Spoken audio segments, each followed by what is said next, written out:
আসসালামু আলাইকুম। আজ আমি আপনাদের মাঝে আর একটা রান্না নিয়ে এসেছি। এটা আমি রান্না করব মাটির চুলায়, তাও আবার কাঠ দিয়ে রান্না।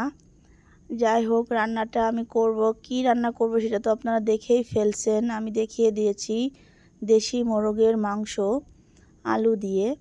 যাই হোক, কাঠের চুলায় আমি জালটা ধরিয়ে আমি তাতে কড়াই বসিয়ে দিয়েছি। কড়াইতে আমি তেলও দিয়ে দিয়েছি। তেল গরম হয়ে গেলে আমি পেঁয়াজ এবং অন্যান্য মশলা আমি দিয়ে দিয়েছি। মশলাগুলো আমি শিলপাটাতে বেটে নিয়েছি। জিরা, রসুন, আদা, গরম মশলা যা যা লাগে আর কি, সব কিছু দিয়ে একসঙ্গে আমি কষিয়ে নিচ্ছি। এখন লবণ, হলুদ, মরিচ গুঁড়া দিয়ে আমি একটু ভালোভাবে কষিয়ে নিব। আমার মশলাটা একটু হালকা হালকা লেগে যাচ্ছে। এখন একটু পানি দিয়ে আমি কষাবো।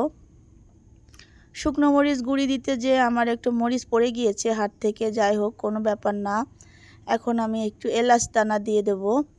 দিয়ে আমি একটু মশলাটা ভালোভাবে কষিয়ে নিয়ে আমি এর ভিতরে আমার কেটে রাখা, ধুয়ে পরিষ্কার করে রাখা মোরগের মাংসটা আমি দিয়ে দেব কষানোর জন্য। আমি ভালোভাবে অনেকক্ষণ সময় নিয়ে ধীরে ধীরে কষিয়ে নিচ্ছি।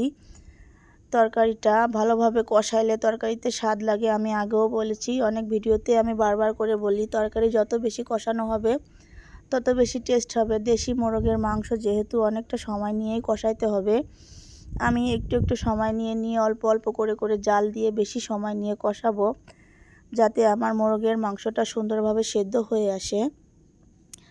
একটু আধা সেদ্ধ হয়ে আসলে আমি তাতে আলু দিয়ে দিয়েছি। এখন আমি আলু আর মোরগের মাংস একসঙ্গে করে কষাবো। কষিয়ে আমি এই কষানো পানিটুকু যখন টেনে আসবে একেবারে, তখন আমি ঝোলের পানি দিয়ে দেব।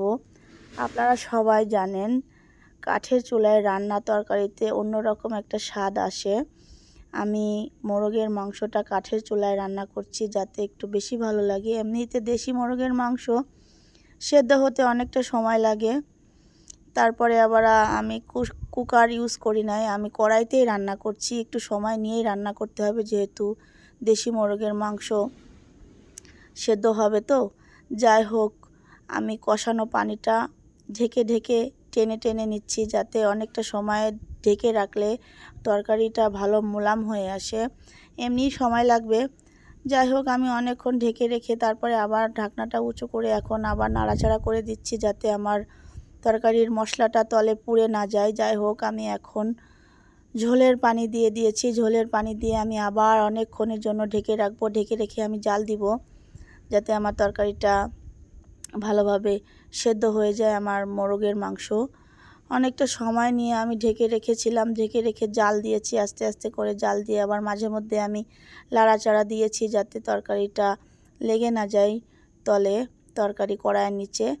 যাই হোক, এখন দেখেন আমি ঢাকনাটা উঁচু করে আবার একটু নাড়াচাড়া দিয়েছি। আমার মোরগের মাংসটা অনেকটা সেদ্ধ হয়ে গিয়েছে। এখন নামিয়ে নেওয়া যায়, কিন্তু আমি আরেকটু ঝোল কমিয়ে রাখবো, কারণ অনেকটা ঝোল হয়ে গিয়েছে। এত ঝোল তো খেতে ভালো লাগবে না।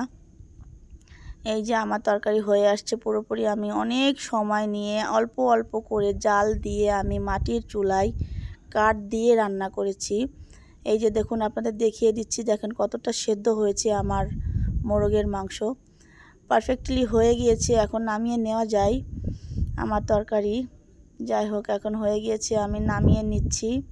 এই যে আমার দেশি মোরগের মাংস রান্না করার ফাইনাল লুক। এই যে দেখুন, আমি রান্না করেছি। আপনারা বাসায় এইভাবে রান্না করে খেয়ে দেখবেন কেমন লাগে। এই যে আমি এখন নিয়েছি, আমার লোভ সামলাচ্ছিল না, আমি এখন নিয়ে খাওয়া শুরু করে দিয়েছি। কেউ খায়নি এখনও, খাওয়ার আগেই আমি খাওয়া শুরু করে দিয়েছি। এবং খেয়ে দেখি সেই রকম স্বাদ এবং সেরকম টেস্ট। আপনারা বাসায় এভাবে দেশি মুরগির মাংস রান্না করে খেয়ে দেখবেন, অবশ্যই ভালো লাগবে আপনাদের সবার। এতক্ষণ আমার সঙ্গে থাকার জন্য সবাইকে অসংখ্য ধন্যবাদ। সবাই আমার জন্য দোয়া করবেন, আমাকে সাপোর্ট করবেন। আল্লাহ হাফেজ।